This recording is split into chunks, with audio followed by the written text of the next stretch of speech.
اللہ اکبر و کبیرہ آمنہ کا در یتیم دہیہ کلبی کی زبان سے سنتا بھی ہے، اور حدیث کے الفاظ ہیں، کالی کملی والے کی آنکھیں بھی بہ رہی ہیں، ہچکیاں آنے لگی، تمام کھڑے ہوئے صحابہ بھی رونے لگے۔ حضرت دہیہ کلبی کہتے ہیں پھر تھوڑا وقفہ گزرا، جب قبر پوری ہو گئی، گڑا پورا ہو گیا، میرے قریب میری بیٹی آئی، ابا پسینے گر رہے ہیں، چلو دھوپ سے ہٹ جاؤ۔ دہیہ کہتے ہیں مجھے ترس نہ آیا، مجھے رحم نہ آیا، میں نے بال کو پکڑ کر اس قبر میں اسے گرایا۔ حضرت دہیہ کلبی کہتے ہیں میں نے قبر میں اس کو دھکا مار کر گرایا، پھر میں اس پہ مٹی ڈالنے لگا، وہ ہاتھ جوڑ کر کہتی رہی ابا مجھے چھوڑ دو، مجھے معاف کر دو، میں تمہارے گھر واپس نہ جاؤں گی، میں جنگل میں درندوں کا خوراک بن جاؤں گی۔ حشر کے روز بھلا اور کدھر جاؤں گا، حشر کے روز بھلا اور کدھر جاؤں۔ نؤمن به ونتوکل علیہ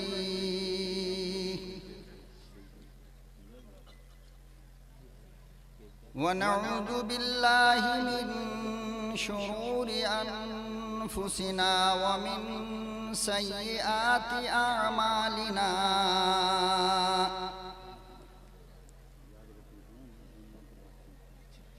من یہدہ اللہ فلا مضل له ومن یضللہ فلا ہادی له، ونشهد أن لا إله إلا الله وحده لا شريك له، ونشهد أن سيدنا ونبينا وشفيعنا وحبيبنا وطبيبنا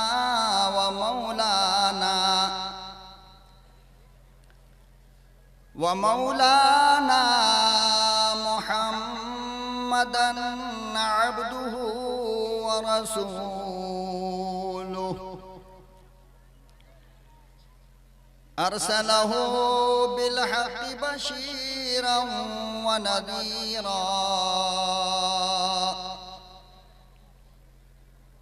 وداعيا إلى الله بإذنه وسراجا منيرا۔ ما شاء الله۔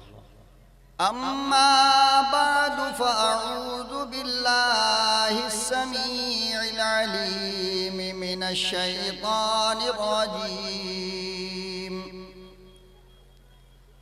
بسم الله الرحمن الرحيم،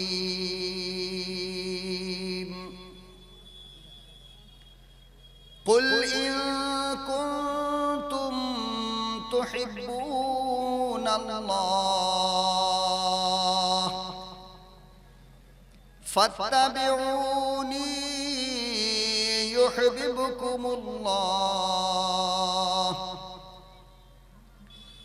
وقال النبي صلى الله تعالى عليه وسلم لا يؤمن أحدكم حتى أكون أحب إليه من والده وولده والناس أجمعين۔ صدق الله مولانا العلي العظيم وصدق رسوله النبي الكريم، ونحن على ذلك لمن الشاهدين والشاكرين والحمد لله رب العالمين۔ اللهم صل على محمد وعلى آل محمد محمد كما صليت على إبراهيم وعلى آل إبراهيم إنك حميد مجيد اللهم بارك على محمد وعلى آل محمد كما باركت على إبراهيم وعلى آل إبراهيم إنك حميد مجيد.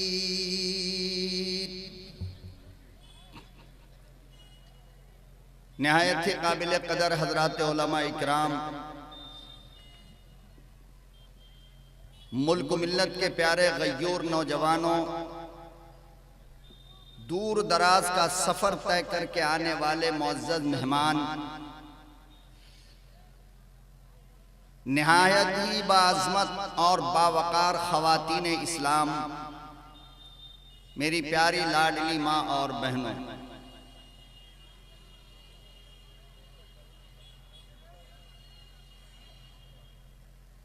آنے والا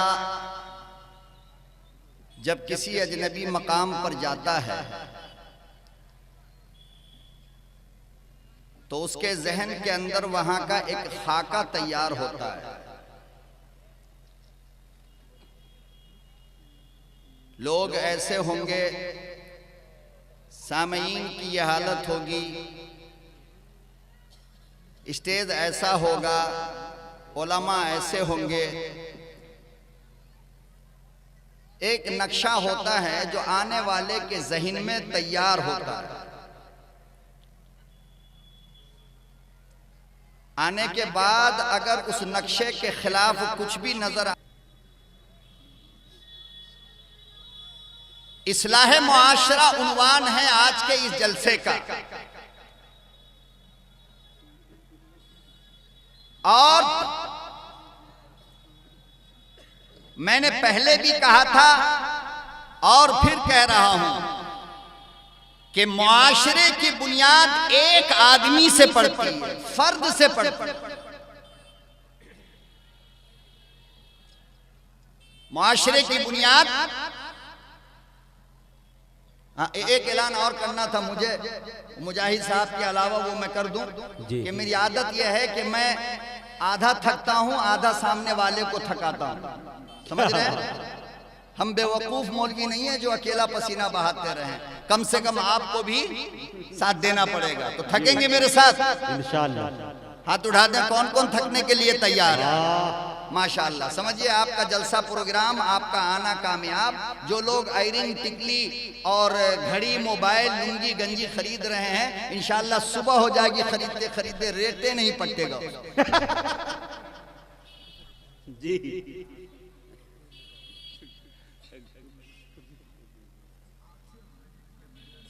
جب سے یہ دنیا بنی، سیدنا آدم علیہ السلام سے لے کر آج تک، اور میرا یقین اور ایمان یہ ہے کہ آج کے بعد قیامت تک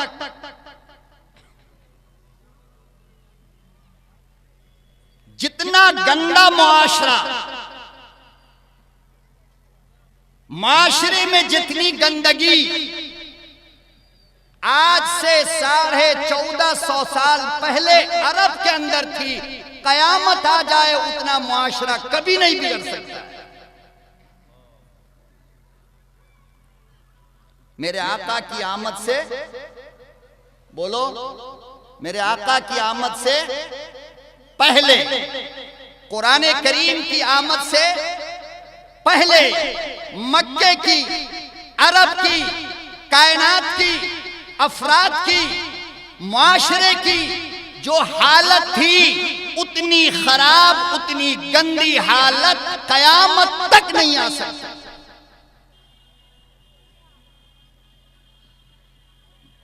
کیا حالت تھی اس معاشرے کی؟ ایک چھوٹا سا جھلک دیکھو آپ.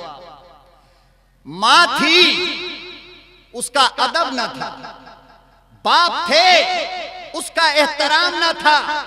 بیٹیاں تھی مگر شفقت نہ تھی، بہنیں تھی محبت نہ تھی، بیویاں تھی وقار نہ تھا، عدالت تھے عدل نہ تھا، ارے منصف تھے انصاف نہ تھا، دماغ تھے صحیح فکر نہ تھی، دل تھا صحیح دھڑکن نہ تھی، گویا سب کچھ تھا انسانیت نہیں تھی۔ اللہ انسانیت سب کچھ تھا مگر انسانیت نہیں تھی۔ اتنا معاشرہ بگڑا ہوا تھا اور اتنا گندا معاشرہ بن چکا تھا، عبادات کی حالت یہ تھی کہ جتنے کنکر اتنے شنکر، باپ کا خدا الگ، ماں کا خدا الگ، بیٹی کا خدا الگ، بیٹے کا خدا الگ، گھر کا خدا الگ، سفر کا خدا الگ، دکان کا خدا الگ، مکان کا خدا الگ۔ اور حالت یہاں تک بگڑ گئی تھی کہ جب وہ لوگ سفر کے لیے نکلتے نا تو گیہوں کے آٹا کا بھگوان بنا لیتے تھے اور جھولا میں رکھ لیتے تھے۔ اللہ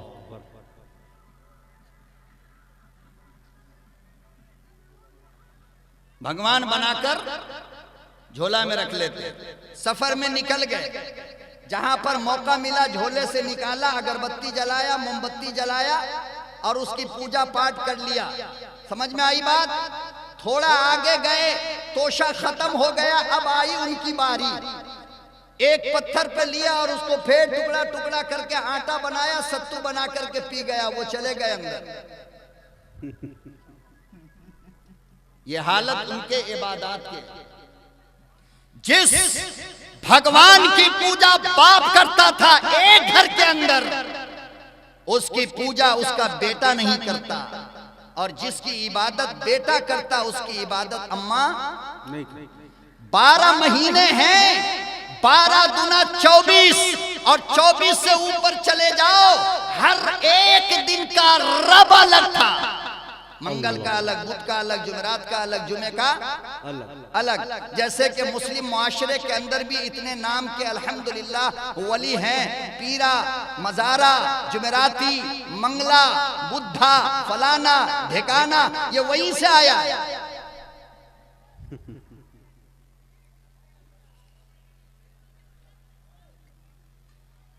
عبادات کے یہ معاملات تھے، اور معاملات کی حالت یہ تھی کہ عورت کو ماہواری اگر آتی، عورت جب مہینے میں ناپاک ہوتی تو خدا کی قسم مصطفیٰ کی حدیث موجود ہے، میں زبان کھولتا نہیں جب تک کہ روایت کو دیکھتا نہیں۔ علماء نے لکھا ہے، علماء تفسیر نے، علماء حدیث نے لکھا ہے، عورتوں کے ساتھ یہ حالت تھی کہ جب عورت ناپاک ہوتی تو بیوی چاہے بادشاہ کی ہو، بیوی چاہے مزدور کی ہو، بیوی چاہے سیٹ کی ہو، بیوی چاہے لیڈر کی ہو، بیوی چاہے مکھیا کی ہو، بیوی چاہے کاریگر کی ہو، بیوی چاہے مزدور کی ہو، بیوی چاہے زمیندار کی ہو، خدا کی قسم ان کو لے جا کر جنگل میں رسیوں سے 10 دن کے لیے باندھ دیا جاتا ہے۔ اللہ کہ ناپاک ہے، گھر میں رہنے کی اجازت نہیں۔ ارے بولو نا، کیا بات ہے، بولو نا۔ 10 دن، کتنے دن؟ 10 دن درختوں سے باندھ دیا جاتا تھا، اور یہ کہا جاتا تھا کہ عورت چونکہ ناپاک ہے میرے گھر میں رہے گی، نحوست پیدا ہوگا۔ ارے یہ رخ زمانہ جاہلیت کا ہے، اسلام آیا تو اب سکہ کا دوسرا رخ دیکھ، جو میری اماں کہتی ہے کہ جب میں ماہواری میں ہوتی، ناپاک ہوتی، تو میرا محبوب میرے دسترخوان پر بیٹھ کر ساتھ کھانا کھاتا، مجھے بھی ہڈی پسند تھی، میرے محبوب کو بھی پسند تھی، میں جلدی سے اٹھا کر چوس لیتی، میرے آقا میری صورت دیکھ کر مسکراتے، اور جب میں چوس کر ہڈی پھینک دیتی۔ یہ تب کی روایت ہے ترمذی کے اندر۔ اللہ اکبر۔ کہاں ہے؟ ترمذی شریف شمائل کے اندر اٹھا کر دیکھ لو، کسی جاہل کے مجمع میں گفتگو نہیں کر رہا ہوں، پوری ذمہ داری کے ساتھ بولتا ہوں۔ اماں کہتی ہے میں ناپاک ہوتی۔ جہالت کے ایام سن لیے، دیکھ لیے۔ جب اسلام آیا تو اماں عائشہ کہتی ہیں، صدیقہ اور کائنات میں سب سے لئیقہ مائی، کہتی ہیں میں ناپاک ہوتی، میرے دسترخوان پر کائنات کا امام ہوتا اور وہ پیغمبر ہوتا جو فرش پر بیٹھ کر اشارہ کرے تو عرش کا چاند ٹکڑے ہوتا، اور میں ہڈی کو جلدی سے اٹھا کر کے چوس لیتی، اور دسترخوان پر جب پھینکتی تو رب کی قسم کائنات کا شہنشاہ اس ہڈی کو اٹھا کر وہیں پہ چوستا جہاں پر میں نے منہ لگایا۔ اللہ اللہ صلی اللہ علیہ وسلم۔ سمجھ میں نہیں آیا؟ سمجھ میں آیا؟ ارے آیا تو نعرہ وارہ لگا دو، تیری خاموش مزاجی تجھے جینے نہیں دے گی، اس دور میں جینا ہے۔ نعرہ تکبیر، نعرہ تکبیر، نعرہ تکبیر، علماء کرام، جلسہ اصلاح معاشرہ۔ آج اس ملک کی حالت جو دیکھ رہے ہو نا، یہ تمہارے خاموشی کا نتیجہ ہے۔ بولنا سیکھو، آج سے وعدہ کرو آج سے بولیں گے، بولو آج سے بولیں گے۔ عورتوں کو اتنا گندا معاشرہ تھا کہ عورتیں ناپاک ہوتی تو جنگل میں رسیوں سے باندھ دیا جاتا، چاہے برسات کا موسم ہو، چاہے دھوپ کا موسم ہو، چاہے ٹھنڈک کی رات ہو، کوئی بھی دن ہو، آرام سے وہ جنگل میں بدھی ہوتی۔ کوئی ایسی ہوتی جو بھوک اور پیاس کی شدت میں دنیا سے رخصت ہو جاتی، مر جاتی۔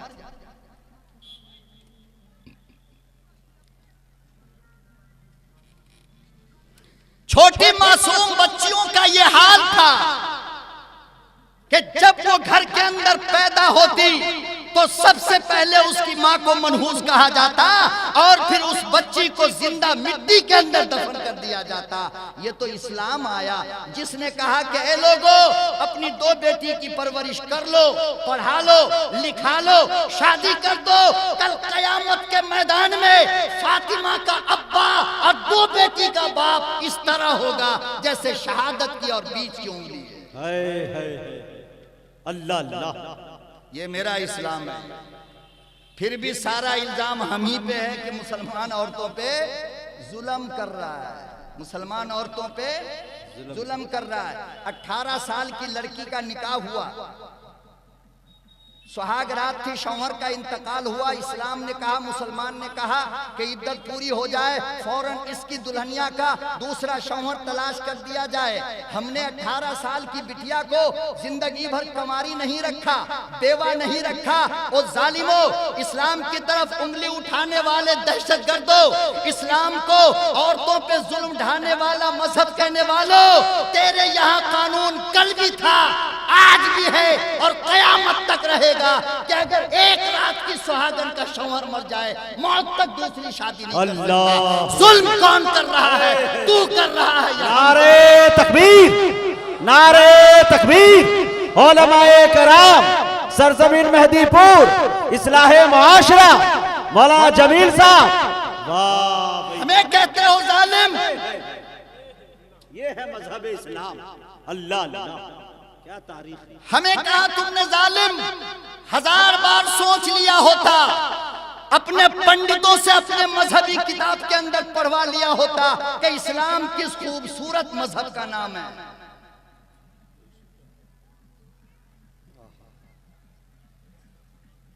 مسلمان میاں بیوی میں انبن ہو رہی ہے، ابا نے رشتہ دیکھا، بیٹی نے قبول کیا، ادھر باپ نے رشتہ دیکھا، بیٹے نے قبول کیا۔ عجیب اتفاق یہ ہے، پہلی رات میں نفرت ہو گئی، بات نہیں بن پا رہی ہے۔ اب اسلام کہتا ہے بات نہیں بن پا رہا ہے تو الگ ہو جاؤ، راستہ دو ہے، یا عورت خلا لے لے یا مرد طلاق دے دے۔ لیکن وارے ہمیں ظالم کہنے والوں، وارے ہمیں ظلم و ستم کی جماعت کہنے والوں، آج تمہارا قانون یہ ہے کہ اگر دو کے اندر بن نہیں رہا ہے تو زندگی ختم ہو جائے، لیکن دونوں کی جدائی نہیں ہو سکتی ہے، چاہے اس کا الگ 14 شوہر ہو، اس کی الگ 14 بیوی۔ ہمارے یہاں ایسا نہیں، ہم کہتے ہیں اگر بات نہیں بن رہی ہے تو یا تو صلح کر لو، فاصلے ہو، نہیں ہو رہا ہے تو بھائی خلا لے لے یا طلاق دے دے، بات ختم کر۔ لیکن تمہاری طرح زندگی بھر گلے میں ڈھول ڈال کر کے اسلام نہیں ڈھوتا، نہیں ڈھوتا۔ وہ معاشرہ اتنا گندا کہ بیٹیوں کو زندہ دفن کیا جاتا تھا۔ شراب کی حالت یہ تھی کہ بچہ جب ماں کے پیٹ سے باہر آتا تو سب سے پہلے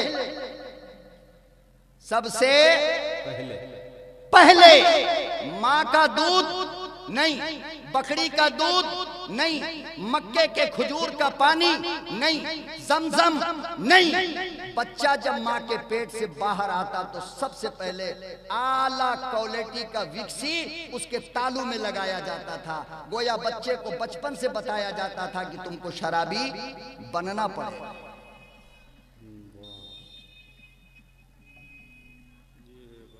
یہ حالت تھی اس معاشرے کی۔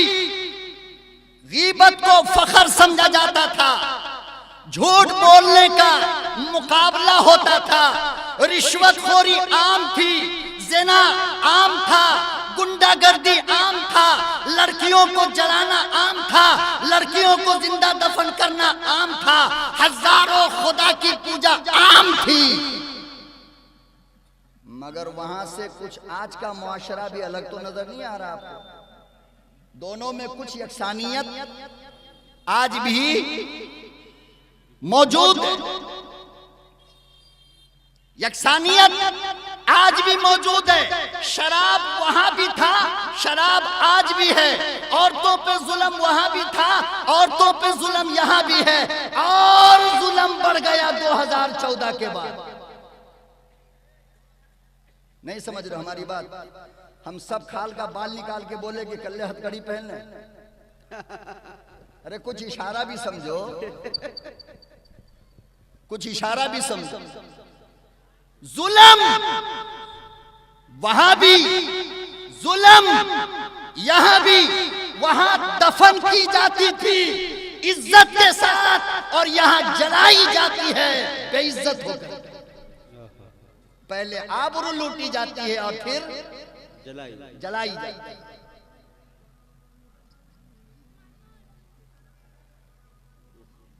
پیغمبر کا زمانہ ہے، مکے کے اندر ایک نوجوان بڑا خوبصورت، بے پناہ حسن و جمال کا مالک، نام تھا دہیہ کلبی۔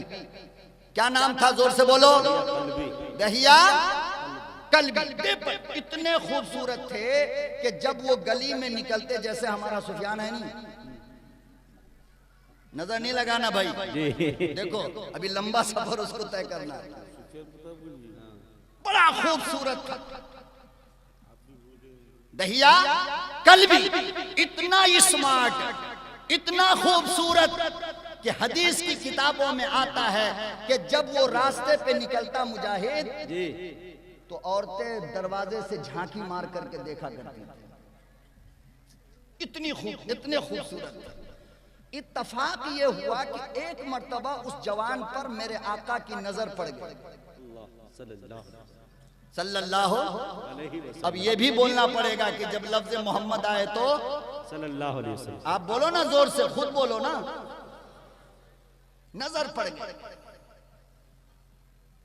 نظر جیسے ہی پڑی، شام کا سورج ڈھلا، کائنات بستر پر چلی گئی، میرا محبوب بیت اللہ میں گیا، حرم کے غلاف کو پکڑ کر رب کی عدالت میں جھولی پھیلائی اور کہا کہ میرے پروردگار، جب اتنا حسین بنایا ہے، جب اتنا جمیل بنایا ہے، جب اتنا پیارا بنایا ہے، تو پھر یہ جہنم میں کیسے جلے گا؟ مجھے بڑا درد ہو رہا ہے، اسلام کی توفیق دے دینا، اسلام کی توفیق دے دے۔ اللہ اکبر و کبیرہ، علماء نے لکھا ہے، حدیث کی کتابوں میں موجود ہے، کالی کملی والے نے جھولی ادھر پھیلائی، صبح کا سورج نکلا، مدنی کریم کے دروازے پر دہیا کلبی کھڑا ہے۔ اللہ ہائے ہائے اور کیوں نہ ہوتا جھولی پھیلانے والا رحمت للعالمین ہو، اور جس کے سامنے پھیلایا جائے وہ رب العالمین ہو، تو پھر کیا مطلب ہے جھولی خالی کیوں آئے؟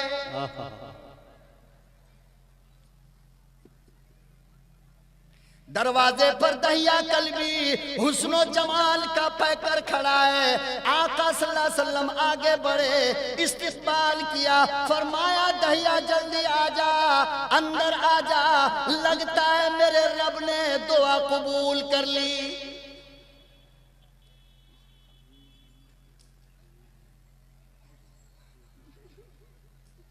سامنے آ کر دہیا کلبی کھڑا ہو گیا، رونے لگا، آنکھوں سے آنسو گرنے لگے اور کہنے لگا میرے آقا نہ جانے کیا بات ہے، ساری رات کروٹیں بدل بدل کر گزارا ہوں، بار بار تمنا ہوتی تھی کتنی جلدی صبح ہو، در رسول پر جا کر سر جھکاؤں۔ کیا بات ہے، ایسا آپ نے کیا کر دیا کہ ساری رات کروٹیں بدل بدل کر میں نے گزاری ہے اور صبح آپ کی عدالت میں آیا ہوں؟ ذرا یہ تو بتائیے کہ آپ کس دین کی دعوت دیتے؟ آقا نے سمجھایا صلی اللہ علیہ وسلم، یہ اب آگے کی بات میں اصل کہنا چاہ رہا ہوں، اب آپ سن لو۔ آقا نے فرمایا دہیا کلبی کلمہ پڑھ لے۔ کہنے لگا میرے آقا میں نے اتنا بڑا گناہ کیا ہے، اتنا بڑا جرم کیا ہے کہ کیا آپ کا خدا اس گناہ کو معاف کر دے گا اگر میں کلمہ پڑھ لوں؟ کیا گناہ کیا ہے؟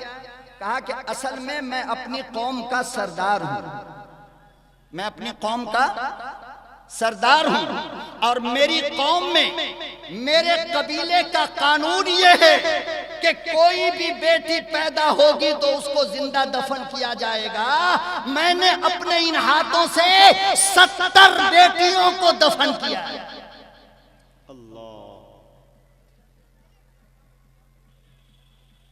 کتنی بیٹیوں کو؟ 70 بیٹی۔ یہ گفتگو چل ہی رہی تھی کہ جبریل امین آ گئے، فرمایا السلام علیکم یا رسول اللہ، آپ ان سے کہیے کہ وہ تو پرانے زمانے کی بات ہے، اسلام لے آؤ اللہ معاف کر دے گا۔ الاسلام یہدم ما کان قبلہ، رواہ البخاری، کہ اسلام اس مذہب کا نام ہے جو پہلے کے سارے گناہوں کو۔ دہیا کلبی مسکرانے لگا، اچانک پھر رونے لگا۔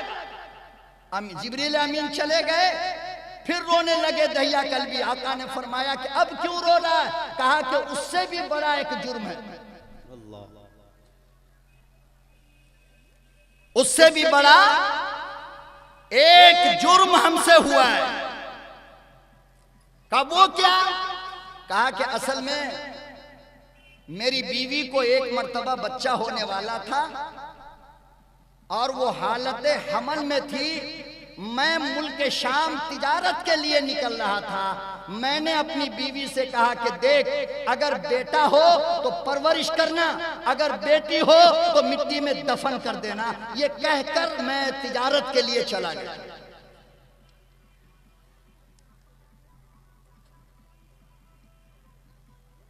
کچھ عرصے کے بعد جب میں واپس آیا، اپنے مکان کے دروازے پہ جا کر کے دستک دیا تو اچانک ایک ننھی منی پیاری حسین خوبصورت گلاب کی کلی جیسی بچی نکل کر آئی اور دروازے پہ آ کے سامنے کھڑی ہو کر کہنے لگی کون تم؟ کیسے آئے؟ تو وہ صحابی روتا ہوا کہتا ہے میں نے کہا تو کون ہے؟ تو بچی کہنے لگی میں اس گھر کے مالک کی بیٹی ہوں، میں اس گھر کے مالک کی بیٹی ہوں۔ تو اس آدمی نے کہا کہ اگر تو اس گھر کے مالک کی بیٹی ہے تو میں اس گھر کا مالک ہوں۔ آئے ہائے ہائے ہائے، مسجد نبوی کے در و دیوار گواہ ہیں خدا کی قسم، اس کے بعد کا منظر جو مسجد نبوی نے دیکھا ہے شاید قیامت تک اس کے آنسو نہیں سوکھ سکتے۔ کہا کہ میرے آقا، جب اتنا میں نے کہا کہ میں اس گھر کا مالک ہوں، وہ بچی چھٹ سے میرے قدموں پہ گر کر کے کہنے لگی، ابا کہاں چلے گئے تھے مجھے چھوڑ کر کے؟ دیکھو اب وعدہ کرو کبھی نہ جاؤ گے، اب کبھی دوبارہ۔ اور بدن کو پکڑ کر چومنے لگی، کبھی ہاتھ چومتی، کبھی لب چومتی، کبھی پیشانی چومتی۔ ابا ابا اب نہ جانا، اب کبھی نہ جانا مجھے چھوڑ کر۔ یہ کہتا ہے کہ میں نے اس کو دھکا دیا اور اپنی بیوی سے جا کر میں نے پوچھا کہ یہ بتاؤ وہ بچی کون ہے؟ تو بیوی روتے ہوئے کہنے لگی وہ آپ کی بیٹی ہے جو آپ میرے پیٹ میں چھوڑ کر کے گئے تھے۔ دہیا کلبی کہتے ہیں کہ میرا غصہ سر پہ چڑھ گیا۔ جہالت کا زمانہ تھا، معاشرے کے اندر یہ حالات تھے۔ کہتا ہے کہ میرا غصہ میرے سر پہ چڑھ گیا۔ میں نے کہا اپنی بیوی کو کہ اس کو تیار کرو اور اسے ابھی لے کر جاتا ہوں۔ وہ کہنے لگے میرا دل تو نہیں چاہتا تھا میرے آقا، مگر میں سوچتا تھا کہ قوم کا سردار جس نے اپنے ہاتھوں سے دوسروں کی 70 بیٹیوں کو قبر میں دفن زندہ کیا ہو، اگر وہ اپنی بیٹی کو چھوڑ دے تو لوگ کیا کہیں گے؟ دیکھو دوسروں کی بیٹی کو مارتا ہے، اپنی بیٹی سے پیار کرتا ہے۔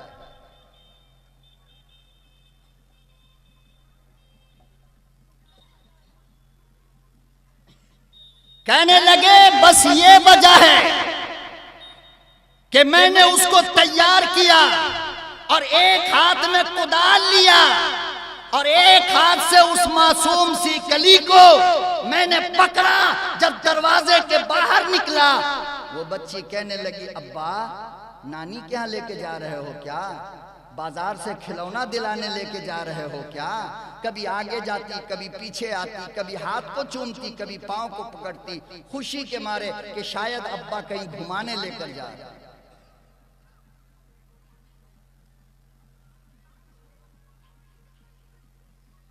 یہاں تک کہ دہیا کلبی کہتے ہیں میں ویران جنگل کے اندر لے کر گیا اور ایک جگہ پر اسے بیٹھا کر میں خود دھوپ میں قبر کھودنے لگا، یہاں تک کہ میرے پسینے آنے لگے تو بچی دوڑ کر آئی، میرے چہرے سے پسینہ ہٹایا، میرے ماتھے سے پسینہ ہٹایا، میری داڑھی پہ پڑنے والی مٹی کو ہٹایا اور مجھ سے بار بار کہتی تھی ابا کیوں دھوپ میں کھڑے ہو کر اتنی محنت کر رہے ہو؟ درخت کے سائے میں آؤ نا۔ اسے کیا معلوم تھا کہ کیا ہونے والا ہے۔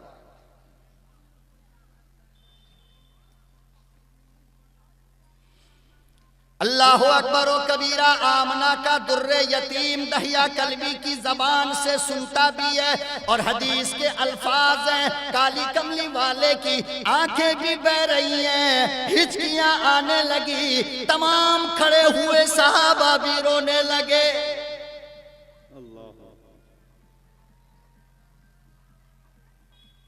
حضرت دہیا کلبی کہتے ہیں پھر تھوڑا وقفہ گزرا، جب قبر پوری ہو گئی، گڑا پورا ہو گیا، میرے قریب میری بیٹی آئی، ابا پسینے گر رہے ہیں، چلو دھوپ سے ہٹ جاؤ۔ دہیا کہتے ہیں مجھے ترس نہ آیا، مجھے رحم نہ آیا، میں نے بال کو پکڑ کر اس قبر میں اسے گرایا۔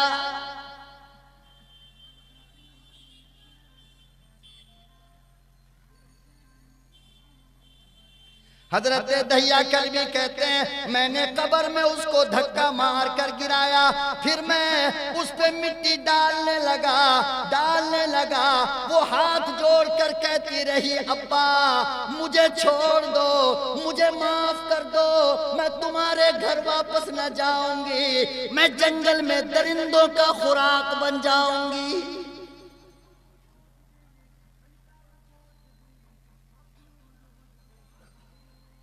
چھوڑ دو مجھے جنگل میں ابا، کیوں بیٹی کے خون سے اپنے ہاتھ کو لال کرنا چاہتے ہو؟ مجھے چھوڑ دو، مجھے معاف کر دو، آج کے بعد میں کبھی آپ سے کھلونے نہیں مانگوں گی، نانی کے ہاں جانے کی باتیں نہیں کروں گی۔ ابا ایسا لگتا ہے کہ میری باتوں سے آپ کو غصہ آ گیا، مجھے چھوڑ دیجئے۔ دہیا کلبی کہتے ہیں یہاں تک کہ میں مٹی ڈالتا رہا، جب اس کی گردن تک مٹی آ گئی تو میری طرف سے توجہ ہٹا کر رب کے سامنے کہنے لگی، میرے اللہ جلدی سے اپنے اس نبی کو بھیج دے کہ جس نبی کے زمانے میں بیٹیاں محفوظ ہو جائیں گی، بہت بیٹیاں دفن ہو رہی ہیں۔ اتنا کہا اور اس کے سر پر مٹی ڈالا اور وہ باپ نکل کر کے واپس آیا۔ سرکار دو جہاں صلی اللہ علیہ وسلم کی چیخ نکل گئی۔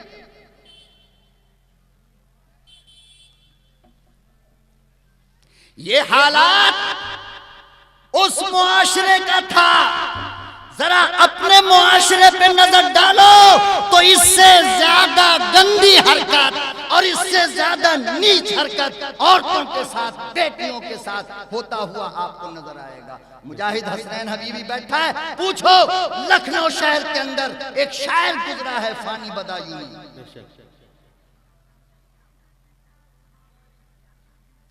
بہت بڑا شاعر اپنے زمانے کا، بہت بڑا الہامی شاعر لوگ کہتے تھے فانی بدایونی کو۔ کہتے ہیں کہ فانی بدایونی کی حالت یہ تھی کہ وہ حالت نیند میں بھی اگر چاہے تو اشعار کہہ دیتا تھا۔ اتنا بڑا شاعر، ایک بیٹی اللہ نے دیا تھا، کتنی؟ ایک۔ اس وقت کی جھلک آپ نے دیکھی جب پیغمبر آیا نہیں تھا۔ بولو پیغمبر، ارے بولنا بابا، آیا قرآن آیا، یہ تب کی بات ہے جب نہ آمنہ کا در یتیم آیا تھا، نہ رب کا قرآن آیا تھا۔ او ظالم مسلمانوں، تم نے دنیا کو انگلی اٹھانے کا موقع دیا، یہ ساری گندی حرکتیں تم نے تب کیا ہے جب پیغمبر بھی آ گیا، قرآن بھی آ گیا۔ پیخانے کو اگر مٹھائی سمجھ کر بچہ کھا لے تو بچہ مجرم نہیں، لیکن پیخانہ جانتا ہوا بھی اگر کوئی کھائے تو پکا مجرم ہے، پاگل ہے۔ تم جانتے ہو یہ حرام ہے پھر بھی کرتے ہو، وہ جانتے نہیں تھے حلال کیا ہوتا ہے حرام کیا ہوتا ہے، اس لیے کہ پیغمبر آیا نہ تھا۔ اور اس سے پہلے جو پیغمبر آیا حضرت عیسیٰ علیہ السلام، تو اس کو گئے ہوئے 400 سال ہو گئے تھے۔ کتنے دن؟ 400 سال سے کسی پیغمبر کا انہوں نے چہرہ دیکھا نہیں تھا۔ ارے انہوں نے اپنی بیٹیوں کو دفن تب کیا جب نہ اللہ کا نبی آیا تھا، نہ اللہ کا قرآن آیا تھا۔ اور جہیز کے لالچی کتوں، تم اپنی بہوؤں کو تب جلاتے ہو جب گھر میں رب کا قرآن موجود ہے۔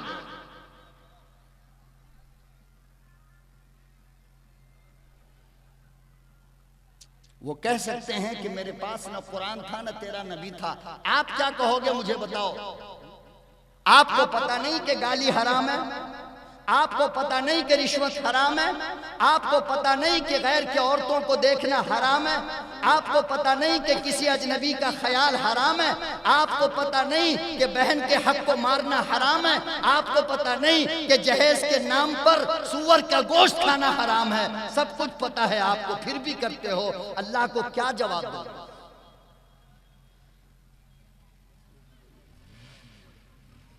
فانی بدایونی اکلوتی بیٹی اللہ نے دیا تھا، کتنی؟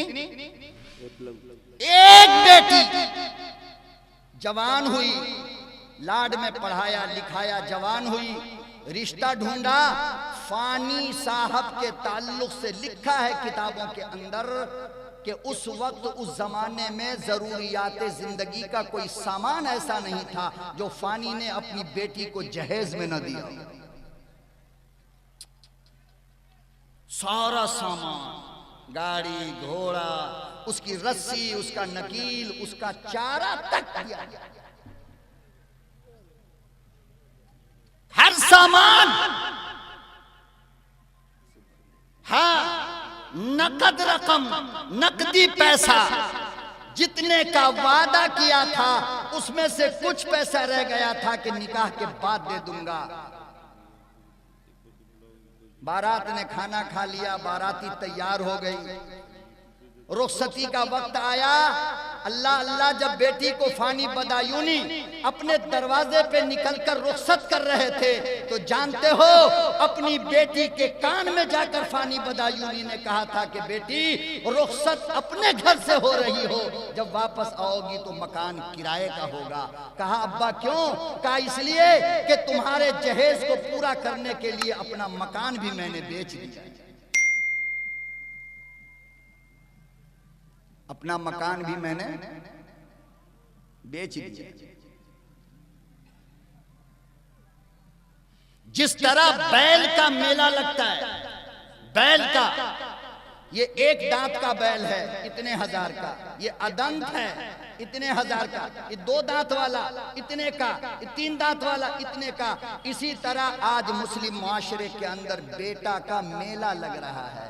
یہ انجینئر ہے تو 4 چکا چاہیے، اس میں بھی جو کبھی باپ نے خواب میں بھی نہ دیکھا، BMW۔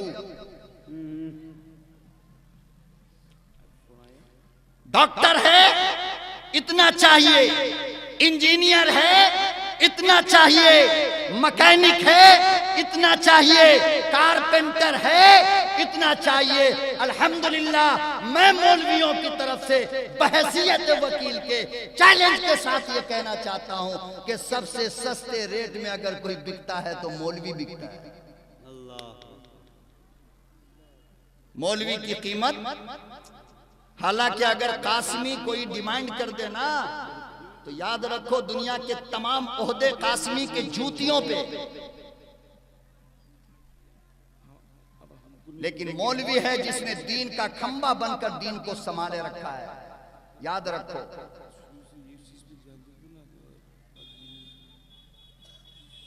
کیا جواب دو گے کل قیامت میں اپنے رب کو جب میرا رب پوچھے گا امانت میری تھی، بیچا تو نے، پیسہ تو نے رکھا، کیوں رکھا؟ کیا جواب دو گے؟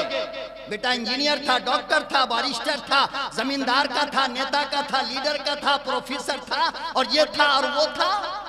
یہی جواب بنے گا رب کی عدالت میں۔ آپ بتاؤ، انصاف کر کے بتاؤ۔ پھر کہتے ہو اصلاح معاشرہ کا جلسہ، مولانا اصلاح کرو، اور عجیب بات یہ ہے کہ کرانے والا خود لٹیرا ہے۔ میرے پاس فون جاتے ہیں، فون، مولانا جنہوں نے آپ کو بلایا تھا فلانی بستی میں، جس نے جلسہ کرایا تھا، اس نے اپنی بیٹے کی شادی میں یہ حالت کر رکھی۔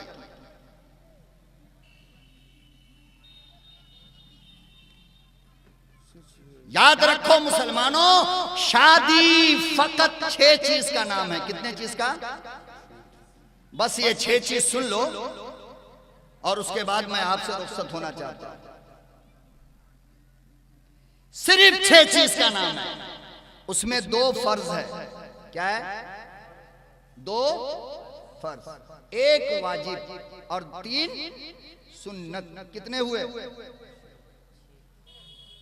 2 فرض، 1 واجب اور 3 سنت۔ Offer accept. لڑکی نے کہا میں آپ سے نکاح کرنا چاہتی ہوں، لڑکے نے ایکسپٹ کیا۔ کیا کیا اس کو؟ میں نے قبول کیا۔ اس کو کہتے ہیں ایجاب و قبول، اس کو کہتے ہیں ایجاب و قبول۔ 1 فرض، وہاں پر 2 عاقل بالغ مسلمان کا ہونا، یہ دوسرا فرض۔ اگر مسلمان عاقل بالغ نہیں ہے، لڑکا لڑکی آپس میں چاہے میں آفر دیتا ہوں تو قبول کر لے، 1000 بار تسبیح کا دانہ لے کر کے پڑھے، نکاح نہیں ہونے والا۔ 2 گواہ کا ہونا۔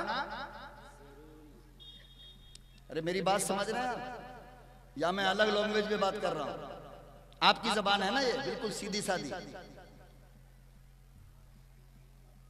1 ایجاب و قبول، دوسرا 2 گواہ کا ہونا۔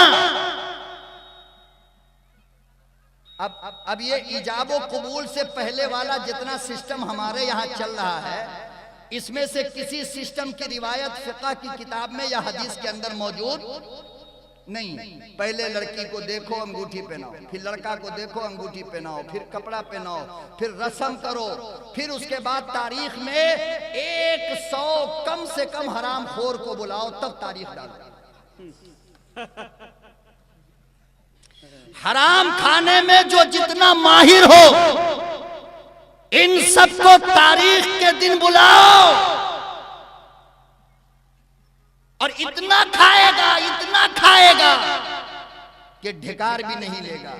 گھر آئے گا تو جتنے کا کھایا نہیں اس کا ڈبل ڈاکٹر کو دے گا۔ فری کا مال سمجھ کے بغیر سانس کے کھا رہا تھا نا، گھر آیا بیمار پڑ گیا۔ تو دیکھو شریعت شادی کی ابتدا کہاں سے کر رہی ہے؟ آفر سے، ایکسپٹ سے، ایجاب سے، قبول سے۔ لڑکے نے کہا میں چاہتا ہوں، لڑکی نے کہا مجھے قبول ہے، لڑکی نے کہا میں چاہتی ہوں، لڑکے نے کہا قبول ہے۔ یہاں سے شروع ہو رہی ہے، لیکن اس سے پہلے کیا ہونا ہے؟ اللہ سے پوچھو، قرآن سے پوچھو۔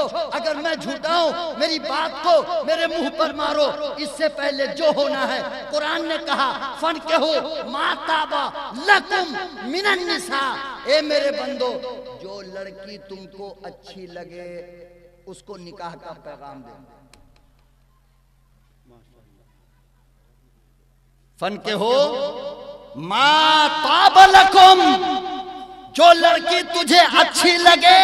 اور پوری دنیا کے تفسیر کے اندر اٹھا کر دیکھ لو، کہیں یہ نہیں لکھا ہے کہ جو لڑکی تیرے باپ کو اچھی لگے، جو لڑکی تیرے ماں کو اچھی لگے، جو لڑکی تیرے خالو کو اچھی لگے، جو لڑکی تیرے ماموں کو اچھی لگے، جو لڑکی تیرے نمک حرام بہنوئی کو اچھی لگے، جو لڑکی تیری بہن کو اچھی لگے، کہیں بھی یہ لکھا ہوا نہیں۔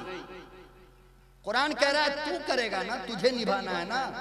ارے باپ تو 80 سال کا ہو گیا، آنکھ کی روشنی کمزور ہے، سانولی بھی گوری اور گوری بھی کالی نظر آئے گی اسے، تو ڈائریکٹ دیکھ۔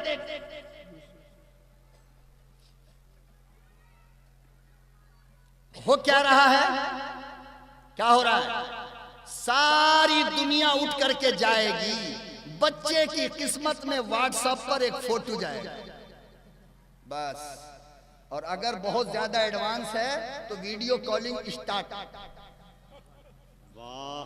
ویڈیو کالنگ ابھی نکاح نہیں ہے، ویڈیو کالنگ آدھے سے زیادہ سفر طے ہو گیا۔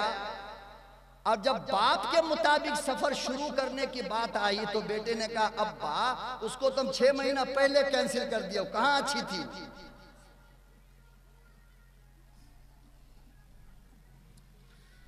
اسی لیے تو قرآن نے کہا تھا نا کہ تم الزام سے بچ جاؤ گے، ماما الزام سے بچ جائے گا، اماں الزام۔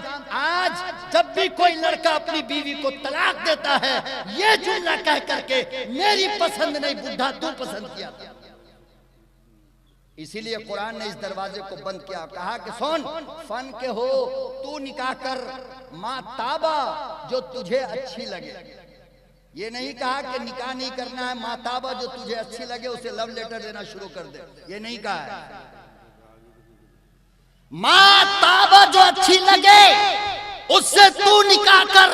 آج ہمارے معاشرے میں اتنی گندگی پھیل گئی، اتنی گندگی پھیل گئی، اللہ کی قسم اگر کوئی بیٹا کہے ابا نکاح ہونے والی لڑکی کو میں خود دیکھنا چاہتا ہوں تو پورا معاشرہ کہے گا کتنا بدتمیز ہو گیا، کتنا بدتمیز ہو گیا۔ نہیں کہے گا؟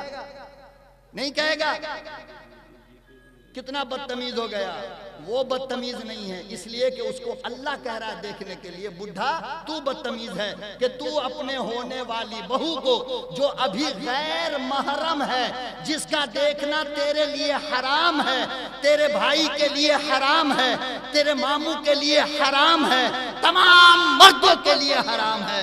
ارے تو حرام کر رہا ہے، جس کا نکاح ہونا تھا اس کے لیے حلال تھا دیکھنا، وہ دیکھ لیتی تو کیوں دیکھا؟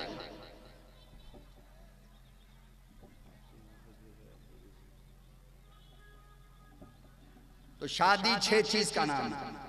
کتنے چیز کا؟ نمبر 1 ایجاب اور قبول، نمبر 2 گواہوں کا ہونا، دو بالغ گواہ کا ہونا، اور تیسرے نمبر پر میں نے کیا کہا تھا؟ ایک ہے واجب۔ یہ واجب کیا ہے؟ دین مہر۔ واجب کیا ہے؟ دین مہر۔ اس میں کتنے لوگ بیٹھے؟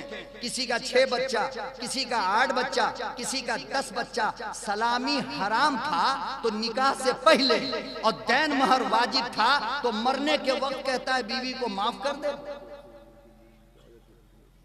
شرم نہیں آ رہی ہے؟ حیا نہیں آ رہی ہے؟ آپ کو غیرت نہیں آ رہی ہے؟ سلامی حرام تھا، خنزیر کے گوشت کی طرح سلامی کا لینا حرام تھا، تو وہ چاہیے نکاح سے پہلے۔ بارات کے گاڑی کا کرایہ بیٹی کے پیسہ سے، بھوج کے لیے گائے خریدائے گی تو بیٹی کے پیسہ سے، گویا کہ اس نے پیدا ہی کیا تھا بیٹی کے بلبوتے پر۔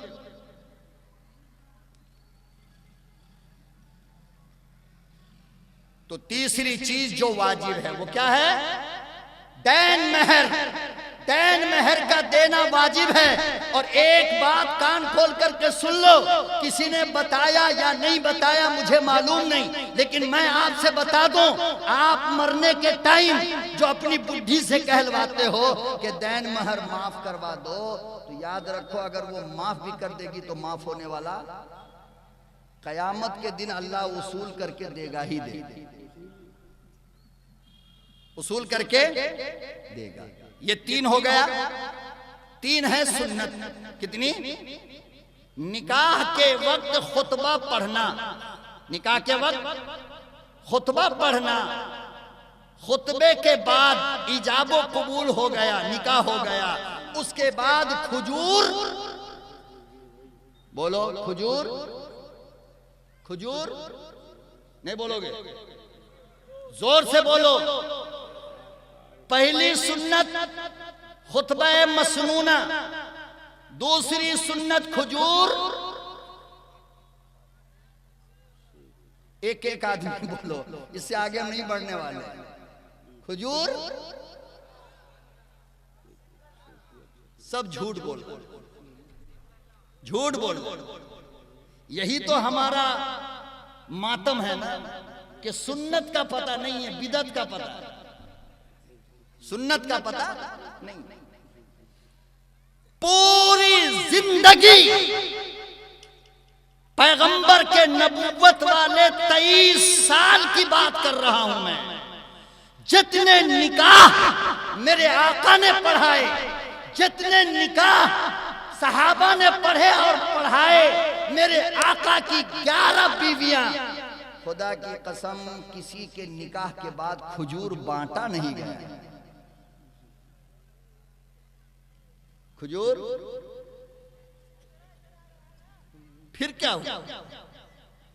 اب تو بول دو۔ کھجور کو لٹانا سنت ہے۔ کیا سنت ہے؟ لٹانا، پھینک پھینک کر دینا۔ یہ کیا ہے؟ یہ سنت ہے نبی کے زمانے میں۔ اب تم کہو گے مولانا مسجد میں نکاح ہوتا ہے، مسجد کی بے ادبی نہیں ہوگی، تو جو بات تم کو سمجھ میں آئی وہ میرے آقا کو نعوذ باللہ نہیں آئی، جو مسجد نبوی کے اندر کھجور لٹوایا۔ بانٹنا سنت نہیں ہے، اور یہاں تو بانٹتے بھی نہیں ہیں الحمدللہ۔ ایجاب قبول ہوا اور قاضی صاحب تولیہ میں سمیٹے اور ایسا غائب ہو جائے گا کہ پتہ ہی نہیں چلے گا۔ دلہن کے گھر میں جا کے 5 کھجور دے دے گا، دلہن کی ماں کو دے دے گا، اس کے بعد 10 کلو کدھر گیا اللہ ہی بہتر جانے۔ تو کھجور کا بانٹنا نہیں بلکہ لٹانا سنت ہے۔ لیکن یاد رکھو لٹانا نبی کی سنت ہے اور لوٹنا صحابہ کی سنت ہے۔ کس کی؟ لٹانا نبی کی سنت، لوٹنا صحابہ کی سنت۔ جب ایسے گنڈے بدماش لوگ ہوں گے کہ لٹانے میں 2-4 کا قتل ہو جائے تو پھر تو بانٹنا ہی پڑے گا بھائی، اس لیے کہ جان بچانا فرض ہے نا۔ اس لیے سنت کی بے ادبی نہیں ہونی چاہیے۔ جس کے حصے میں ایک آ گیا وہ کنارے ہو چلا جائے، وہ دوبارہ کوشش نہ کرے۔ جب ایسا ہوگا تو سر پھوٹے گا نہیں پھوٹے گا۔ جب ایک کے بعد ایک، ایک کے بعد ایک جب ایک دوسرے پہ کودے گا تب سر پھوٹے گا. تو 2 سنت ہو گئی. اور تیسرا سنت ہے ولیمہ. تیسری سنت ولیمہ. آج کتنے لوگ ولیمہ کرتے ہیں آپ حساب لگا لیں. اور اگر ولیمہ کرتا بھی ہے تو جہیز کے پیسے سے.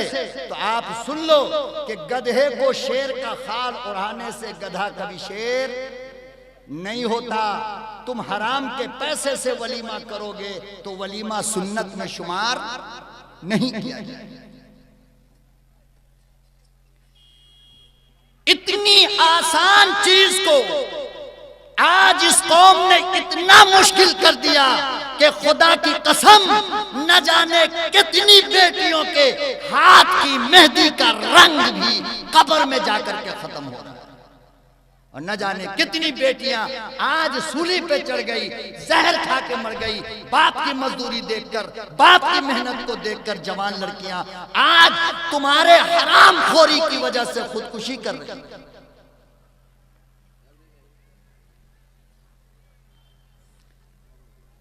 جتنا دے دو, جتنا دے دو, یہ جہنم اتنا بڑا ہے کہ بھرے گا ہی نہیں. ساری دنیا لے کر کے بیٹی جائے گی, اپنے باپ طاقت کے مطابق دیتا ہے, اس کے باوجود جب وہاں جائے گی ماں کہے گی کرسی نہیں, ادھر سے کالی منہ کی بہن آئے گی گاڑی ٹھیک نہیں, ادھر سے وہ آئی فلانا, اور بڑھیا زہر کی پوریا جب آئے گی تو لڑکی کا گلا ایسے ایسے کر کے دیکھے گی, ارے زیور تو ہے ہی نہیں. پھر ہاتھ کو دیکھے گی, انگوٹھی تو ہے ہی. میرے بھائی بند کرو یہ تماشا, بند کرو. اولاد اللہ نے تجارت کے لیے نہیں دیا آپ کو, اولاد اللہ نے تجارت کے لیے نہیں دیا. آپ اپنی اولاد کو جہنم کا راستہ دکھا رہے ہو, خود جہنم میں جا رہے ہو, اس لیے اولاد کو جنت کا راستہ بتاؤ اور خود جنت میں جانے کی تیاری کرو. فانی بدایونی وہ بیچارہ اپنے مکان تک کو بیچ کر کے اپنی بیٹی کو جہیز دے دیا. نکاح کے وقت جو رومال میں لپیٹ کے تھوڑا پیسہ دینا تھا نا, وہ بیچارہ غریب بھول گیا. وہ بھول گئے. رخصت ہوا, بیٹی اپنے سسرال پہنچی ہے, رات ہوئی, اندازہ لگا لو. اور اس بات کا اندازہ سوائے اس بیٹی کے کوئی اور نہیں لگا سکتی جس نے اپنی عزت کو بچا کر سہاگ رات کے لیے رکھا ہو, اپنے آنے والے شوہر کے لیے رکھا ہو. وہ کیسی رات ہوتی ہے, کتنے ارمان ایک بیٹی کے دل میں ہوتا ہے. وہ کس کے لیے ہاتھوں میں مہندی لگا کر آتی ہے, وہ کس کے لیے گلے میں زیور ڈال کر آتی ہے, وہ کس کے لیے ہاتھ کی انگلیوں میں انگوٹھی ڈال کر آتی ہے, ارے وہ کس کے لیے لال جوڑا پہن کر کے آتی ہے. یہ سب کچھ اپنے نئی نویلے شوہر کے لیے کرتی ہے. لیکن اگر شوہر درندہ بن جائے پھر اس بیٹی کا کیا ہوگا, کون اندازہ. رات کی تنہائی میں شوہر مبارک پہنچے اندر. کہاں پہنچے؟ اندر. اندر جا کر کے بندر کا بچہ, سلام نہ دعا کچھ نہیں. یہ بھی سکھانا پڑے گا ہمارے بچوں کو کہ بیٹے جب اندر جاؤ تو پہلا کام کیا کرنا چاہیے. یہ بھی اب باپ سکھائے گا, مولوی سکھائے گا معاشرے کے جلسے میں.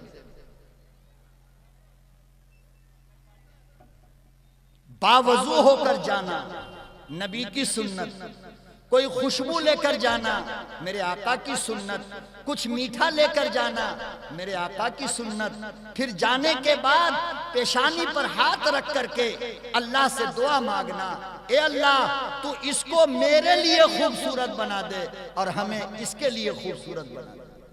اور اے اللہ ہم دونوں سے جو بچہ پیدا ہو میرے مولا شیطان سے اس بچے کی حفاظت فرما. یہ سہاگ رات کا سنت طریقہ ہے. لیکن جب یار سب کچھ یوٹیوب پر دیکھ کر کے جائیں گے تو وہاں سنت کیوں یاد رہے گی صاحب, کیوں سنت یاد رہے گی, کس کو اتنا موقع ہے.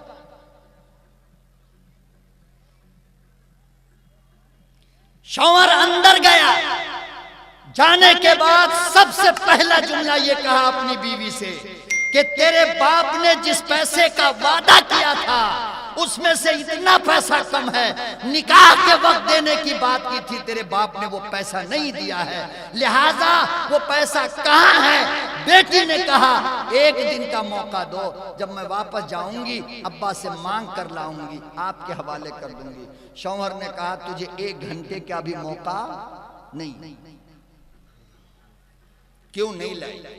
پھر اس کی ماں آئی 1000 گالی، پھر اس کا باپ آیا 1,00,000 گالی، پھر اس کی بہن آئی دے گالی دیتے دیتے دیتے ظالم ساس نے اس نئی نویلی دلہن کا بال پکڑا، سہاگ رات میں آنگن کے اندر نیم کا درخت تھا، اس نیم کے درخت میں اس ایک رات کی دلہن کو باندھا، پھر مٹی تیل ڈالا اور چاروں نے مل کر کے آگ لگا۔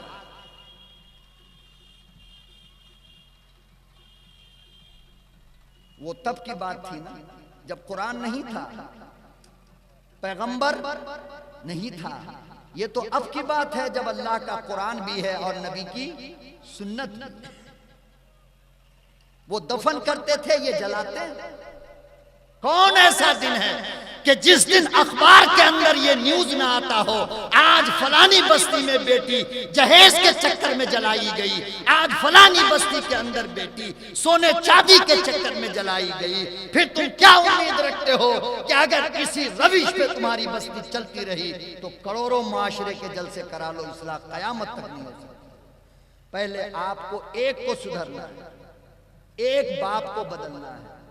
2 باپ کی امید مت کرو، ایک باپ بدلو۔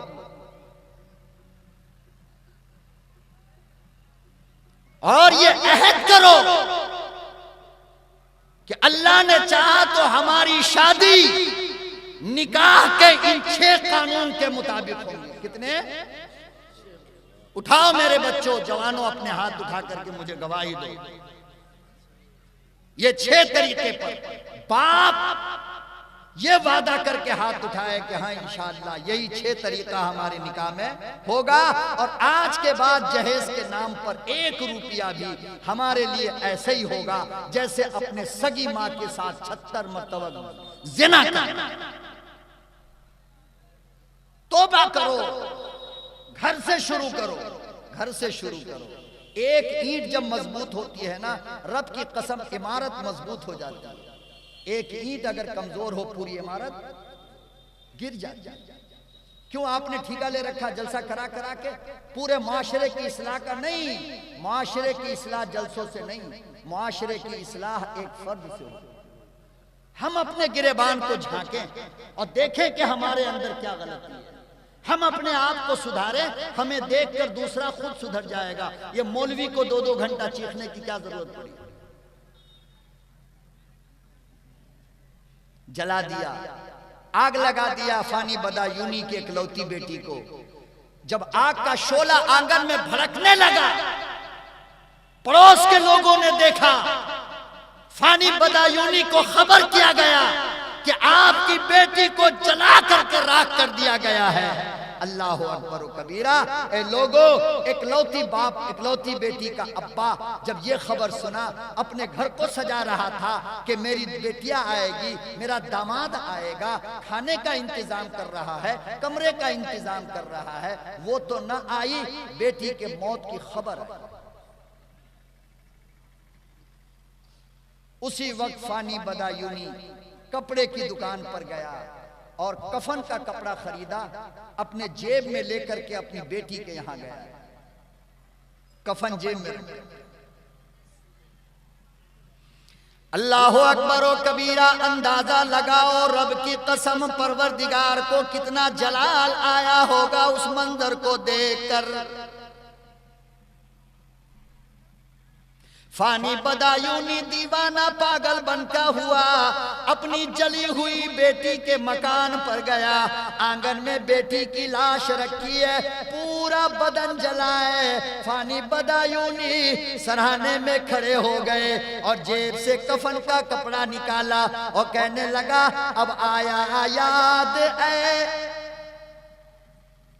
اب آیا یاد اے آرام میں جا اس نامرادی میں، اب آیا یاد اے آرام میں جا اس نامرادی میں، اور کفن دینا تجھے بھولے تھے ہم سامان شادی میں۔ میری بیٹی قصور تیرا نہیں، تیرے گھر والوں کا نہیں، میں نے دنیا جینے کے لیے تمام چیزیں دے دیا، مرنے کے بعد کا لباس رہ گیا تھا۔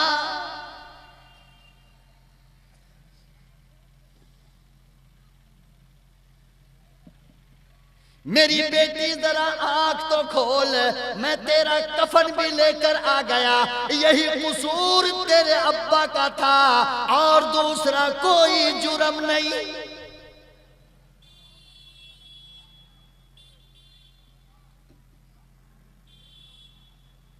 میرے آقا امام الانبیاء محبوب کبریا، وہ سارے جہان کا امام ہے، سارے نبیوں کا سردار ہے، لیکن حدیث پاک میں آتا ہے خدا کی قسم جب فاطمہ الزہرا آتی میرے آقا اٹھ کر کھڑے ہو جاتے۔ بیٹی کا اتنا ادب تھا۔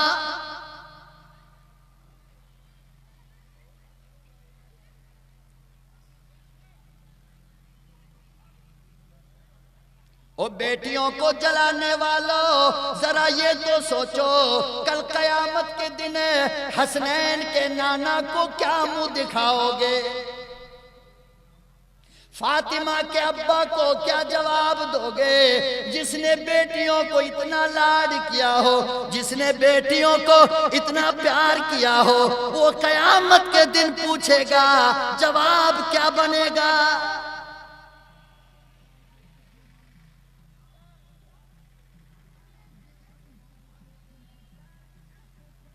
کوئی آتا پوری دنیا سے میرا محبوب کھڑا نہیں ہوتا، لیکن جب جناب فاطمہ الزہرا آتی تو فوراً کھڑے ہو جاتے۔ اماں عائشہ آئی کھڑے نہیں ہوتے، خدیجہ آتی کھڑے نہیں ہوتے، حفصہ آتی کھڑے نہیں ہوتے، ام سلمہ آتی کھڑے نہیں ہوتے، زینب آتی کھڑے نہیں ہوتے، ماریہ قبطیہ آتی کھڑے نہیں ہوتے، لیکن لاڈلی جب آتی جناب فاطمہ آتی تو پیغمبر کھڑے ہو جاتے۔ صحابہ نے کہا میرے آقا سب آتے ہیں آپ کھڑے نہیں ہوتے، فاطمہ آتی ہیں آپ کھڑے ہو جاتے۔ میرے آقا نے فرمایا او لوگوں تمہیں کیا معلوم ہے، فاطمہ وہ ہے اس کے آنے پر جبریل بھی کھڑا ہوتا ہے۔ نہیں سمجھے بات کو؟ جاگ رہو بھاگ رہو، سمجھ میں آ رہا نہیں آ رہا آپ کے؟ فاطمہ وہ ہے جس کی آمد پر جبریل امین کھڑا ہوتا ہے۔ اسی لیے میں کہا کرتا ہوں مسلمانوں کہ لڑکوں کے مقابلے میں رب کی قسم بیٹیوں کی پرورش پر پیغمبر نے جنت کی ضمانت دیا ہے، بیٹوں کی پرورش پہ جنت کی ضمانت نہیں۔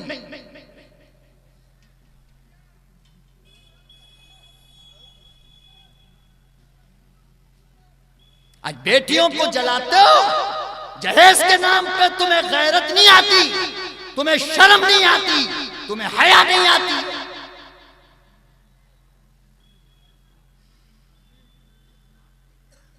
تو مجرم ہم بڑے ہیں یا مجرم وہ لوگ بڑے تھے؟ ارے بولو نا، نبی کے آنے سے پہلے، قرآن کے آنے سے پہلے جن لوگوں نے شرارت کیا وہ لوگ مجرم تھے، یا قرآن پیغمبر کی آمد کے بعد جن لوگوں نے شرارت کیا وہ مجرم ہے؟ کون مجرم؟ کلام مقدس گھر میں پڑا ہے، حضرت شاہ وسی اللہ الہ آبادی بڑے اللہ والے گزرے، بہت بڑے اللہ والے، بہت بڑے اللہ والے۔ ان کی خدمت میں ایک آدمی آیا صبح فجر کی نماز کے بعد، فجر کی نماز کے بعد، اور کہنے لگا حضرت کل میرے بیٹے کی شادی ہوئی اور آج پہلی صبح ہے، میری بیوی میں، میری بہو میں، میری بیٹی میں لڑائی پھنس گئی ہے۔ کیا ہوا؟ لڑائی پھنس گئی. ہاں ہاں، جب مصیبت آتی ہے تو ہی مولوی نظر آتا ہے. جس وقت سلامی کی بات کرے گا نا، مولوی کو نہیں بلائے گا کبھی بھی نہیں بلائے گا. جب معاملہ بگڑے گا تب مولوی آئے گا.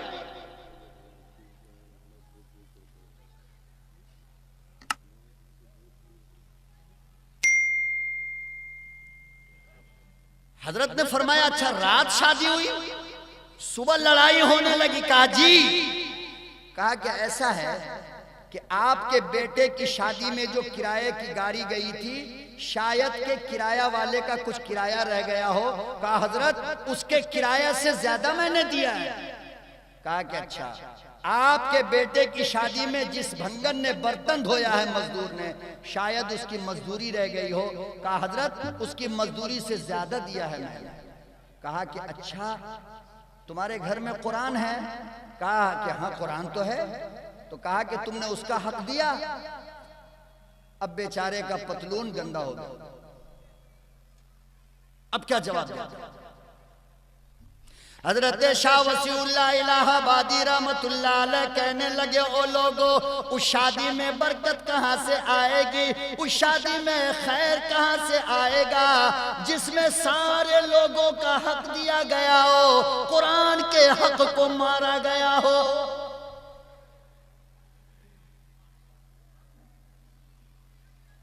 جنید بغدادی تو تب پیدا ہوگا، اجمیری تو تب پیدا ہوگا، نظام الدین تو تب پیدا ہوگا، قطب الدین تو تب پیدا ہوگا جب سنت کے مطابق شادی ہوئی ہو. جب سنت نہیں ہوگا چور گنڈے بدماش پیدا ہوں گے. جب بیٹا کو بیچ کر بیٹی خرید کر شادی ہو رہی ہو تو پھر تم کون سی امید لگائے بیٹھے ہو کہ زمانے کا ولی پیدا ہو جائے؟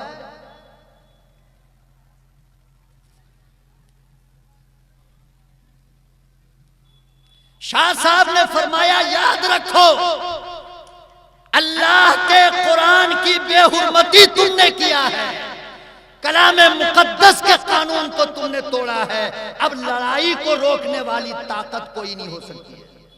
اب ہر وقت لڑائی ہوگی، ہر وقت فتنہ ہوگا، ہر وقت گھر کے اندر فساد مچے گا. اس لیے میرے محترم بزرگوں اور دوستو، سمجھنے کی کوشش کرو. حضرات علماء کی جو ذمہ داری ہے وہ بس یہی ہے، وہ آپ کو سمجھا سکتا ہے، آپ کے گلے میں رسی ڈال کر وہ منوا نہیں سکتا ہے. اور اگر آپ قسم کھا لو کہ مجھے ماننا نہیں ہے تو پھر خدا ہی خیر کرے، اسی حالت میں قیامت آ جائے گی. پھر اس عدالت کے اندر بحث شروع ہوگی. مولوی نے سمجھایا نہیں، مولوی کہے گا میں نے سمجھایا، اس نے مانا نہیں.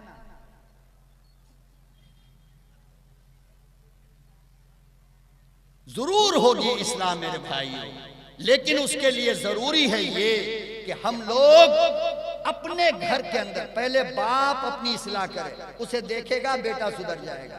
ماں اپنی اصلاح کرے، اس کو دیکھے گی بیٹی سدھر جائے گی. جب ماں پورے دن موبائل پہ لگی رہے گی تو بیٹی آدھا دن تو لگے گی نا کم سے کم.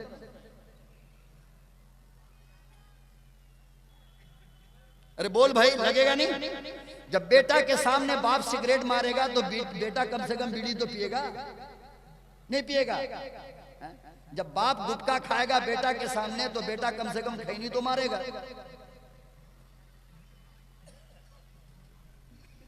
جدھر جدھر تم چلتے ہو رب کی قسم اولاد ادھر ادھر چلتی ہے. یہ ہو نہیں سکتا کہ ابا انسان ہو، اماں انسان ہو، اولاد حیوان ہو جائے. یہ ناممکن ہے، یہ نہیں ہو سکتا. ہماری ذمہ داری ہے کہ ہم ان کو اچھا بنائیں، اچھا بنائیں، اچھا بنائیں. حضرت خواجہ قطب الدین بختیاری کاکی رحمت اللہ علیہ بڑا اللہ والا ہے. آپ نے بڑا مشہور واقعہ سنا ہوگا. جب یہ کچھ بڑے ہونے لگے، اماں ابا کو دل کے اندر یہ خیال پیدا آیا کہ اب بچے کو کچھ دین سکھانی چاہیے. کیا سکھانی چاہیے؟ ہماری اماں کو کبھی خیال آیا ہمارے ابا کو کبھی خیال آیا؟ نہیں آیا۔ 10 روپیہ دے کر کے بیٹا کو دکان پہ بھیج دیا، بیٹا 8 روپے کی مرچی لے لے اور 2 روپے کا ادرک لے لینا۔ بیٹا مرچی بھی لے لیا، ادرک بھی لے لیا، اندر آیا خوشی میں ناچ رہا ہے۔ اماں نے پوچھا بیٹا کیوں؟ کہا امی آج میں نے دکان والے کو الو بنا دیا، پیسہ تو دیا ہی نہیں، مال لے کر آ گیا۔ اماں نے کلیجے سے لگا، واہ بیٹا شاباش، کیا کہنے آپ کے۔ اب یہی بیٹا بڑا ہو کر کے اماں کے الماری میں جب چابی ڈھیلا کر رہا ہے تو کہہ رہے یہ خزانہ غائب ہے۔ پریکٹس تو تم نے کرایا تھا نا بچپن میں۔ 10 روپے کی چوری سے ابتدا ہوئی، 10 لاکھ کی چوری گھر میں ہونے لگی۔ میرے رب کی عدالت میں، میرے آقا کی عدالت میں، میرے آقا کا ایک یار ہے جس کو حدیث میں ابو دجانہ کے نام سے جانا گیا ہے۔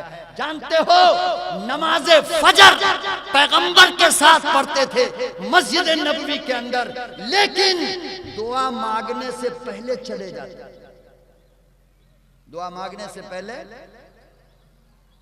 چلے جاتے۔ کیا نام ہے؟ دیکھو زور سے سب مل کر کے نام بتا دو، میں واقعہ سنا کر اپنی بات ختم کر دوں گا۔ سب آ کر کے نام بتاؤ گے تو میں سمجھوں گا جاگ رہے ہو۔ کیا نام ہے؟ غریب نواز، ماشاءاللہ۔ حضرت ابو دجانہ، کیا نام ہے؟ حضرت ابو دجانہ ہر نماز میں رہتے پیغمبر کے پیچھے۔ نماز فجر میں بغیر دعا مانگے سلام آقا پھیرتے، ابو دجانہ اٹھ کر کے چلے جاتے۔ 1 دن ہوا، 2 دن ہوا، 4 دن ہوا، آقا صلی اللہ علیہ وسلم کی نظر پڑ گئی۔ ایک دن پکڑ لیا ابو دجانہ کو، کہے ادھر، اللہ تعالیٰ سے تجھے کوئی ضرورت پوری نہیں مانگنا؟ اللہ سے مانگنے کی حاجت تجھے نہیں ہے؟ کہا کیوں یا رسول اللہ، ہم تو سراپا محتاج ہیں۔ کہا کہ پھر بغیر دعا مانگے ہوئے کیوں چلا جاتا ہے؟ اب آگے کا جملہ سنو ابو دجانہ کا۔ ہائے ہائے ہائے، میرے اللہ نے اپنے محبوب کو چن چن کر یار دیا۔ کتنا دیا؟ چن چن کر دیا ہے۔ خدا کی قسم پوری دنیا سے 1,24,000 کو چنا، آمنہ کے لفظ جگر کے قدموں پہ لے جا کر کے رکھ دیا۔ ابو دجانہ کا جملہ سنو۔ حضرت ابو دجانہ نے کہا میرے آقا بات تو صحیح ہے، لیکن میرے گھر کے بغل میں ایک یہودی کا مکان ہے اور میرے آنگن سے ٹچ ہو کر کے ایک کھجور کا پیڑ ہے اس یہودی کا، اس کی ٹہنی میرے آنگن کی طرف لٹکی ہے۔ رات کو جب ہوا چلتی ہے کھجور گر کر میرے آنگن میں جمع ہو جاتا ہے۔ میں چاہتا ہوں کہ رات بھر کے میرے بھوکے بچے اٹھ کر کے کھجور کھا لیں، اس سے پہلے میں کھجور اٹھا کر اس یہودی کو دے دیتا ہوں۔ اگر میں نے لیٹ کیا تو میرے بچے اٹھ جائیں گے اور اس کھجور کو کھا لیں گے۔ کہتے ہیں ابو دجانہ کہ ایک مرتبہ میرے بچے نے ایک کھجور منہ میں ڈال لیا تو میرے آقا میں نے اس کے حلق میں انگلی ڈال کر جب تک کہ باہر نہیں آ گیا میں نے نہیں چھوڑا۔ میرا بیٹا رونے لگا، میں نے کہا بیٹے یہاں کیا روتا ہے؟ ارے اس دن سے ڈر کہ جس دن عدالت اللہ کی ہوگی اور اللہ تیرے باپ کو چور کا باپ کہے گا، مجھے اس دن سے شرم آتی ہے۔ ہمارے ابا کو کیا کہے گا اللہ؟ شرابی کا باپ، چور کا باپ، رشوت خور کا باپ، اور نہ جانے کیا کیا کہے گا، اللہ ہی بہتر جانے۔ یہ جو واقعہ سنا رہے تھے حضرت ابو دجانہ، تو وہیں پر کھڑے ہوئے تھے حضرت ابو بکر صدیق رضی اللہ تعالیٰ عنہ۔ حضرت ابو بکر صدیق کی غیرت ایمانی اور اخوت ایمانی جوش میں آیا، فوراً یہودی کے گھر گئے اور کہا کہ یہ کھجور کا درخت کتنے کا؟ کہا اتنے کا، یہ لے پیسہ، آج کے بعد یہ درخت میرا۔ فوراً آئے حضرت ابو دجانہ کو اس کھجور کا مالک بنا دیا، کہا کہ آج سے اس درخت کے مالک تم ہو۔ اب یہ محبت کا پتہ جب اس یہودی کو چلا، کس کو؟ کھجور والے کو، تو یہودی نے کہا پورے خاندان کو جمع کیا، پورے خاندان کو جمع کیا، بیٹا بیٹی خالہ ماموں دادا دادی پورے خاندان کو اکٹھا کیا، محبوب دو عالم کی عدالت میں لے کر کے آیا اور کہنے لگا میرے آقا جو مذہب اتنا خوبصورت ہو، جس مذہب میں دوسروں کا ایک کھجور کھانا بھی منع ہو، اس کو چھوڑ کر میں دنیا سے کیوں جاؤں؟ میرے آقا یہ پورے خاندان والے کھڑے ہیں، ہر ایک کو کلمہ پڑھائیے لا الہ الا اللہ۔ یہ ہے تربیت کا انداز۔ میرے محترم بزرگوں اور دوستو، اس طرح سے اصلاح ہوگی، اس طرح سے اصلاح ہوگی، اس طرح سے اصلاح نہیں ہوگی کہ ہر کوئی دوسرے کو دیکھے وہ ٹیڑھا چلتا ہے کہ سیدھا، وہ سیدھے ہاتھ سے کھاتا ہے کہ الٹے ہاتھ سے۔ ابے تو اپنا دیکھ کون سے ہاتھ سے کھا رہا ہے۔ مولوی کا لقمہ گنے گا آدمی، مولوی کتنی بار چباتا ہے، مولوی کتنا لمبا سجدہ کر رہا ہے، مولوی کا پیجامہ کتنا اوپر ہے، مولوی وضو۔ عجیب حالت ہے۔ پورا اسلام مولانا کے لیے آیا، آپ کے لیے کچھ نہیں۔